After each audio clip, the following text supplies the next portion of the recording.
ഇപ്പോൾ ലഭിക്കുന്ന ഏറ്റവും പ്രധാനപ്പെട്ട വാർത്തയിലേക്കാണ്. മുഖ്യമന്ത്രി ചർച്ചകൾക്കിടെ കോൺഗ്രസ് നേതാക്കളെ ഹൈക്കമാൻഡ് ഡൽഹിക്ക് വിളിപ്പിച്ചിരിക്കുകയാണ്. നാളെ ഡൽഹിയിലെത്താൻ കെ മുരളീധരന് നിർദ്ദേശം നൽകി. സുനിൽ ഐസക്ക തിരുവനന്തപുരത്ത് വിശദാംശങ്ങളുമായി ചേരുന്നുണ്ട്. സുനിൽ, എന്താണ് മനസ്സിലാക്കേണ്ടത്? മുഖ്യമന്ത്രിയുടെ കാര്യത്തിലൊരു തീരുമാനമായി ഹൈക്കമാൻഡ് അത്തരത്തിലൊരു തീരുമാനത്തിലേക്ക് എത്തിയെന്ന് വിചാരിക്കേണ്ടതുണ്ടോ? ഏതൊക്കെ നേതാക്കളെയാണ് ഡൽഹിയിലേക്ക് വിളിപ്പിച്ചത്? മുഖ്യമന്ത്രി ചർച്ചകളുമായി ബന്ധപ്പെട്ട് ഇതിന്റെ ഒരു കൃത്യമായ ഒരു കാര്യങ്ങളിലേക്ക് പോകാത്തൊരു സാഹചര്യമുണ്ട്. അതിലൊരു അവസാന തീരുമാനത്തിലേക്ക് എത്താത്ത സാഹചര്യമുണ്ട്. ഈ ഘട്ടത്തിലാണ് രണ്ട് മുൻ KPCC അധ്യക്ഷന്മാരെ ഇപ്പോൾ ഡൽഹിക്ക് വിളിപ്പിച്ചിരിക്കുന്നത്.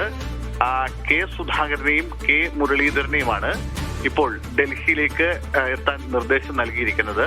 ലഭിക്കുന്ന വിവരം അനുസരിച്ചാണെങ്കിൽ രാഹുൽ ഗാന്ധിയുടെ നിർദ്ദേശപ്രകാരം അദ്ദേഹത്തിന്റെ ഓഫീസിൽ നിന്ന് രണ്ട് നേതാക്കളോടും നാളെ ഡൽഹിയിലെത്താൻ ആവശ്യപ്പെട്ടിട്ടുണ്ട്.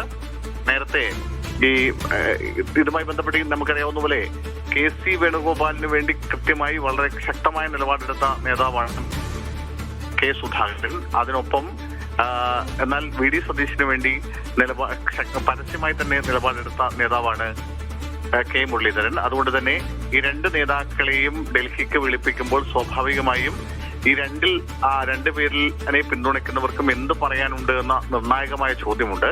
അതിന്റെ കൂടി പശ്ചാത്തലത്തിൽ വേണം നമുക്ക് ഇതിനെ എടുക്കാൻ. എന്തായാലും നിലവിൽ നാളെ രണ്ടുപേരും ഡൽഹിയിലേക്ക് പോകുന്നുണ്ട് എന്നാണ് നമുക്ക് ലഭിക്കുന്ന വിവരം. അപ്പോൾ ഏകദേശം നാളെ വൈകിട്ടോടുകൂടി അറിയാം നമുക്ക് കേരളത്തിന്റെ മുഖ്യമന്ത്രി ആരാകുമെന്ന കാര്യം. ഇന്ന് വൈകിട്ട് AK ആന്റണി അടക്കമുള്ള ആളുകളുമായി ഒരുപക്ഷെ രാഹുൽ ഗാന്ധിയോ ഖാർഗെയോ ഫോണിൽ സംസാരിക്കാനുള്ള സാധ്യതയുണ്ട്. അതായത് ഇതിൽ ആന്റണി അടക്കമുള്ള ആളുകളുടെ മുതിർന്ന നേതാക്കളുടെ നിലപാടെന്ത് എന്നത് ഒരു പ്രധാനപ്പെട്ട കാര്യമാണ്. കാരണം ലീഗ് അടക്കമുള്ള ഘടകകക്ഷികൾ അതിശക്തമായി KC വേണുഗോപാലിനെതിരെ നിലപാടെടുക്കുന്നു.